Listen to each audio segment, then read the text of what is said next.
2009 Building Trust for Our Future conference was held at Liverpool Hope University, bringing together people from all across the country who are concerned to see Britain developing as a more trusting society.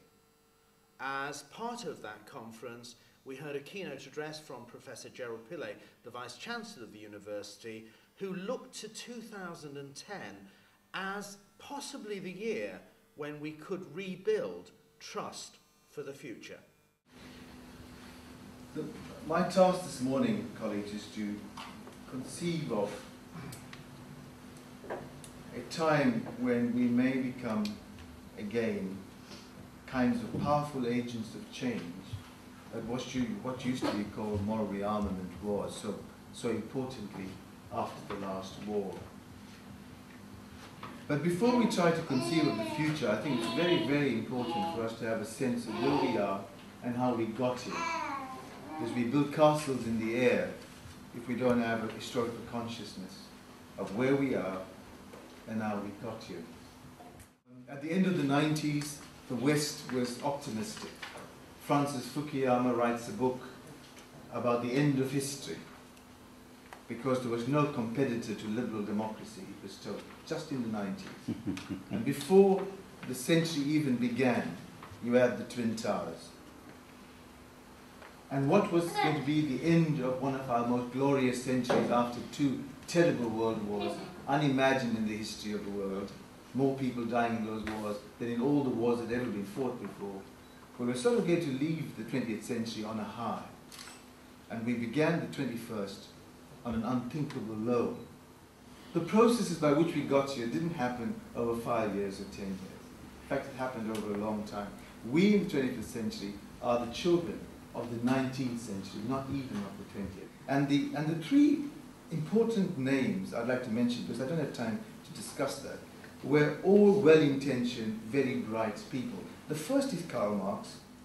The other important figure, a bright man who influenced the way we conceived of human psychology, is Freud. And the third person is Charles Darwin, whose 200th birthday we celebrate this year. And so the first creates a blaming of the environment. The second, the blaming of the past. Somebody's got to take fault, blaming the intricacies of the mind. And the third, of course, has no place for the weak, has no place for those who don't fit the grand picture. What's interesting about all three is that all three are skeptical about religion. All three try to suppress faith. And all of them have no place for God. What can we do against the historical forces that shaped us? The only way forward is upwards, because we've got so low. And the crisis is so important, is so fundamental, that it precipitates either a journey into despair or a journey to hope. And we are people of hope, because it is not part of the human spirit to fall into despair. And hope is only possible for people who can conceive of a dynamic future. That's what makes a person get up each day. They get up in hope if they look forward to the day. They get up in hope if they look forward to something that they can enjoy in the future. But it's not wishful thinking. And hopefulness is, in terms of faith, and I speak as a Christian, and our Muslim and Hindu friends will define it with their own words. But as a Christian, hope is possible because the end of history, says Christians, the end of history, the telos, the goal of history, which is the redemption of the world, breaks into history in time and space through Jesus Christ. And I say that as a Christian. It's the only way I know how to envisage the future. And so the end becomes real in time and space. And so we walk forward into the future, not hoping for the best, but understanding that the end is tangible, that it's real, it's possible.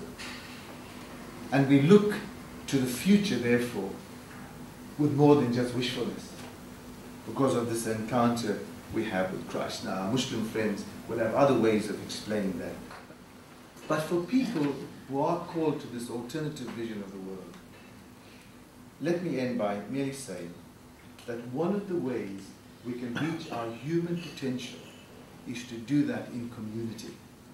Now, community doesn't mean society or the way we organize people. Community is where individuals can flourish and where the human spirit is nurtured. Because we just, as Christians, we just don't have a Trinitarian view of God. We also have a Trinitarian view of the human being. The individual in community becomes a person. And we're not born persons. We become persons through culture, through refinement, through education, through human fellowship. The individual in community becomes a person. And that's a Trinitarian view of one person. It's a Trinitarian view based on relationships. And in an individualistic world, where we all become monads entire to ourselves, we cannot flourish as human beings.